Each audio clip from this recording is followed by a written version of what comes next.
Hi friends, అందరూ బాగున్నారా? అందరూ బాగుండాలి, అందులో మనం ఉండాలి. సింహాచలం సింహాద్రప్పన దర్శనం చేసుకొని మనం కిందకు వచ్చిన టిఫిన్ చేద్దామంటే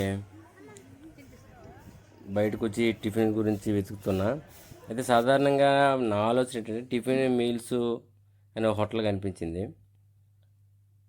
సాధారణంగా టూరిస్ట్ ప్లేస్లకు వెళ్ళిన తర్వాత టిఫిన్ అంటే ఎక్కడ బాగుంటుందంటే ఎక్కువ మంది కనబడితే, అంటే టూరిస్టులు ఎక్కువ మంది కనబడితే అక్కడ టిఫిన్ బాగుంటుందని సాధారణంగా ఎక్కువ మంది ఆలోచిస్తారు. కానీ నా ఆలోచన ఏంటంటే లోకల్ పీపుల్ ఎక్కువగా ఎక్కడ తింటే అక్కడ బాగుంటుంది అనిపించింది.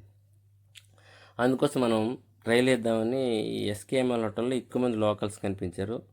కొన్ని హోటల్ దగ్గర టూరిస్టులు భక్తులు కనిపించారు. టూరిస్టులు భక్తులకి తేడా అంటే టూరిస్ట్ బట్టలు గుండు చేసుకొని అలంకరణ వస్త్రధారణ వేరే ఉంటుంది కదా, లోకల్ పీపుల్ వస్త్రధారణ వేరే ఉంటుంది కదా. టిఫిన్ ఎక్కడే చేస్తావా? ఎలా ఉంటుంది? ఎక్కడైనా మీరు లోకలేనా? ఎలా ఉంటుంది ఫుడ్ ఇక్కడ?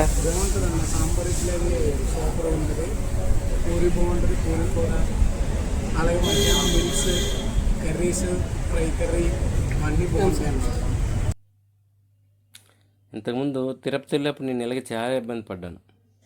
ఎంత ఇబ్బంది అంటే ఇడ్లీ తింటే పిల్లలు అసలు ఇబ్బంది పడి తినలేకపోయినారు, ఎక్కువ మంది ఉన్నారని కూర్చుంటే. అందుకని ఒక ప్రయోగం చేద్దాం అనిపించి చేస్తే చాలా బాగుంది. టిఫిన్ అయితే నిజంగా చాలా బాగుంది. అందుకు వాళ్ళని కూడా ఎలా ఉందన్న సాంబార్ ఇడ్లీ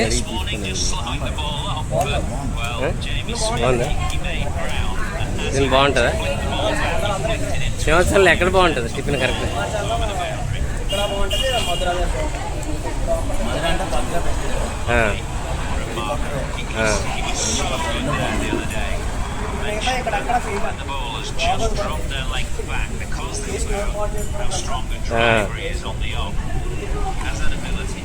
ఓకే,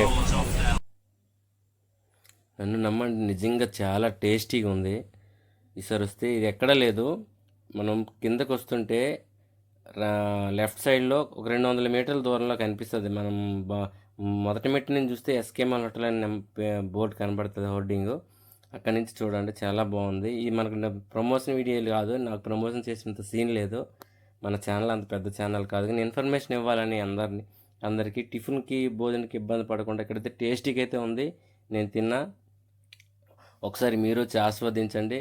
నమ్మకపోతే, నా మాట నమ్మకపోతే కామెంట్ పెట్టండి. అప్పుడు ఇది కరెక్ట్ లేదు, మీరు అబద్ధం చెప్పారు, ఇది ప్రమోషన్ వీడియో అనుకోవడానికి అవకాశం లేదు. ఎందుకంటే ఒక టూరిస్ట్కి వచ్చి చూసి టేస్ట్ చేసి మీకు చెప్పాలనే ఉద్దేశంతో అక్కడ నా ఆలోచన మీకు చెప్పాలని. టేస్ట్ అయితే చాలా అద్భుతంగా అనిపించింది.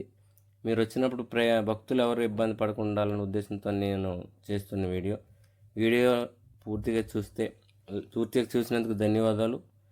లైక్ చేయండి, కామెంట్ చేయండి, సబ్స్క్రైబ్ చేయండి. Thank you.